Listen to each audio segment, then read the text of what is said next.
Now, you saw Julian Hill a little while ago talking about why the left actually has to acknowledge the genuine concerns of people who are turning to One Nation. If you're just tuning in, the Assistant Multicultural Minister gave a speech at the McKell Institute this week in which, amongst other things, he said that the left needs to call out and combat the dangers of radical Islamist politics and ideologies.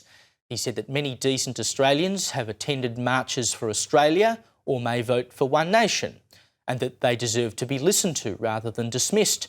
The economic concerns of frankly pissed off people or worries about integration are real.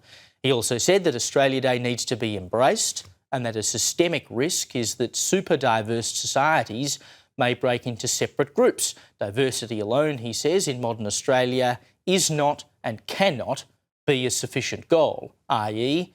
you need to have proper integration. It came after Federal Education Minister Jason Clare said earlier in the week that schools would start explicitly teaching Australian values, including freedom, democracy, the rule of law and a fair go. He said it's what helps hold us together and makes us who we are. It's something we pass on from one generation to the next, and education has a big part to play in that. All of this is welcome, though one might question how genuine it all is. I mean, it's the left that has largely peddled social and racial division for the past decade. They've worked to erode Australian values, to denigrate Australia Day, to decry people who voice concerns about immigration as racist. They've told us we should be ashamed of our history, ashamed to be Australian, that we're on stolen land. They've filled the streets for years protesting about foreign conflicts, bringing issues to our shores that need not be here. They've delegitimised Australia. They've talked us down for saying that we love it. And now you have blokes like Julian Hill turning around and saying, well, actually, they may have a point. We should listen to their concerns. Diversity in and of itself is not our strength. And by the way, we need to support Australia Day. This is coming from a bloke in the Labor left faction. And credit to Mr Hill for fronting up and talking to me tonight. I wish we had more time because there's so much more that I wanted to press him on. And I know it's not often we have Labor MPs or ministers or assistant ministers come on and talk to us here in the evening. But open dialogue is important and we need more of it. So I'm grateful he made the time to talk to me. But what I think is really going on here is that the rise of One Nation, more popular than the official opposition, hasn't just given the willies to the coalition. It's put the rocket up the Labor Party too, or certain people in the Labor Party anyway, because what all of this suggests is that we are winning the culture war.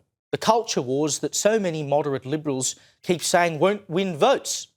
The culture is moving in our direction. People are fed up with the way they're being treated and the way their country is being denigrated. And it's so stark that even some people on the left are pulling their heads out of the sand and realising what's happening. Their ideas of how we get to the best place are probably quite different to mine. But as I said before, open dialogue is important. Debate and the contest of ideas is important.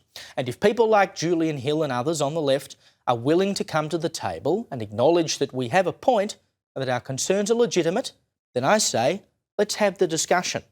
Conservatives and by and large, I think average Australians who wouldn't necessarily identify with a political ideology but love their country and want to protect it, you and me, for ages we've been made to feel like we are in the vast minority, that our views are on the fringe.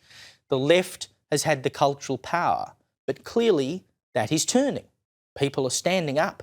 Increasing numbers of people are saying they support Australia Day being on January 26, 76%, and even higher amongst young people, where 5 years ago it always felt controversial to say you were celebrating Australia Day. Now it's having a resurgence. Every available poll shows that the majority of Australians think migration is too high. And of course, we have the meteoric rise of One Nation. That's why it's important to fight the culture wars. And it's actually working. And we're winning. And people on the left recognising that is the signal to keep fighting the good fight.